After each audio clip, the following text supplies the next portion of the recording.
serious. Were you looking at other Bronx drill rappers, or were you looking at like some shit going on in Brooklyn or Chicago, or what were you kind of inspired by? Like I said, honestly, I wasn't really inspired by anybody doing drill music, but music in general, I take my inspiration from Lil Pump. You feel me? That's who made me like, all right, music is it. Like, So I'm assuming you watched a lot of No Jumper vlogs with Lil Pump back in the day? There was a period of time where that was the only thing that anybody would say to me. They'd be like, that's Lil Pump's friend. Yeah, like, so I've seen a couple of them. Where, like, I even went and like bought a pink Bape hoodie when he like did, I think that was Gucci Gang. Yeah, I think that was Gucci Gang he dropped with the pink Bape hoodie. But so you were mad young because he came out in what, 2017, 2016? Yeah. So you were pretty young then, being real influenced by him? Like 11, okay. 12, yeah. Yeah.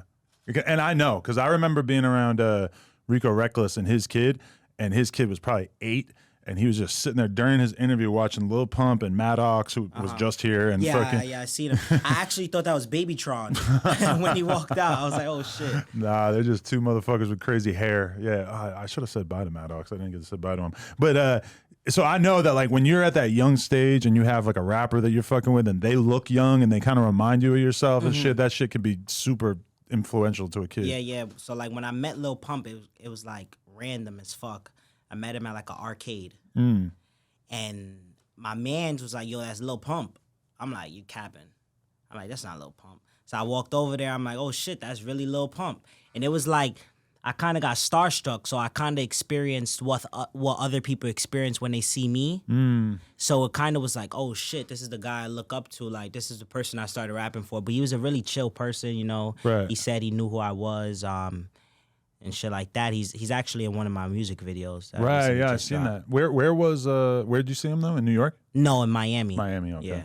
Interesting. Wow. Yeah. All right. So was that influencing you to want to do drugs at that time too? Because that was kind of his big thing. Nah, I didn't take that part of him like I didn't follow up on that because I started smoking weed around 12, but like I wasn't able to access no lean or pills and shit. I wasn't doing that at 12 years old. I still don't really do pills and lean like that. You know, I smoke a blunt here and there. I remember when I was interviewing OGZ, Shoreline Mafia, for the first time, and I said, how do you feel about your music influencing kids to want to go get some lean? And he was like, good luck. Like, basically, like, go try to get some lean. It's not easy to get it, and you can't afford it for the average person. So he didn't really, that was his reason. He didn't feel bad about it. Yeah. But, okay, so that got you excited about making music. But then, you also, like, Pump wasn't making drill music. Was there anybody that you were looking at that had that sound? I would say Chicago artists. Like G Herbo, Rondo Number 9, people of that sort. Like, when they were coming up, I was listening to them. Like, one of my favorite songs going to school used to be Kill Shit. I used to listen to that song, like, almost every day on my way to school. Classic. Yeah. Definitely. And so, okay, you joined a gang or you started rapping? Which one came first? I wouldn't say I'm a gang member. How do I put this? We're a community revolution in progress. Ah, yes. Because the specific gang that I saw on YouTube, people claiming that you were a part of, when earlier there were some guys with me, and they're technically from the LA version of that, but I wasn't gonna be like, hey, he's from New York, and Yeah. I was like, I'm not gonna say that, but it was like kind of like a weird coincidence, but I kept it to myself. Okay. Nah, yeah. I think it all happened around the same time. To be honest, yeah, I think it all happened around the same time. And how did you even get introduced to that though? Just the area. Yeah. The area I lived in. Did it feel like it was like a survival mechanism, like you were going to be kind of in danger if you didn't click up? Nah, I don't think so. I don't think it was much of that. You know, it's like personal reasons and shit like that. But it wasn't really like I wasn't forced or anything like that. But like I said, you know, I'm not a gangbanger. I chill with people that But yeah. Definitely. Okay, so how long did it take for the music to start really gaining some traction? Because like that, the Bronx drill world is like a world where it's kind of shocking how people can go from like nothing to getting 1 million views on their videos in like a pretty short period of time. So honestly, I would say after Trishi, it probably took like maybe 2 more songs for me to start getting the recognition, and Flock was going up, so like my whole area was like was buzzing. The whole area, the whole 10457 was like, that's my area code.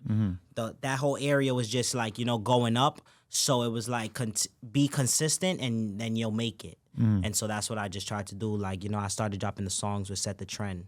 That the first song that I had to touch 1 million views was that song, No Ozone, Part 1. Right. And then after that, it just went up from there. Right. Okay. And No Ozone, that's like a gang diss that we don't need to dive into.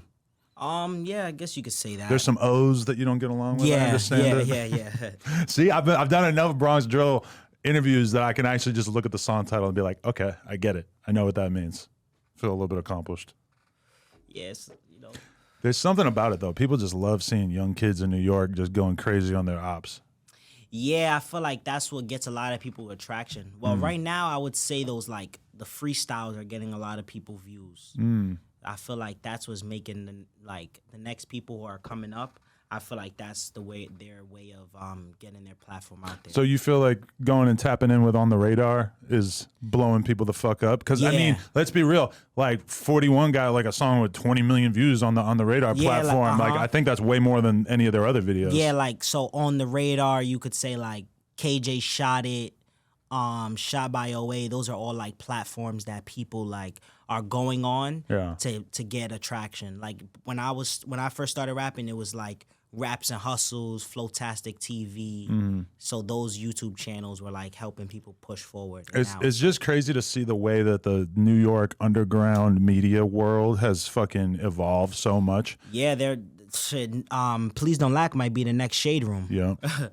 Talk of the Town. Yeah, Another one that I watched a few of recently. Now, because I remember back when 6ix9ine popped off, not to mention him or anything, but like he wanted a No Jumper interview so bad. And it's funny because when I think about it now, it would not be like as much of a thing where he was pressed to do a No Jumper interview because he would be able to go do an interview with all these different places from New York. New York. But in 2017, it wasn't really like that. There was way less options. You know, you were either on some radio shit, some corporate like 107, shit. Hot 97, shit like that. Yeah. Yeah, definitely. That was the only real like podcast, sit down, freestyle, all things like that. All right, so you see it. We just hit 500K.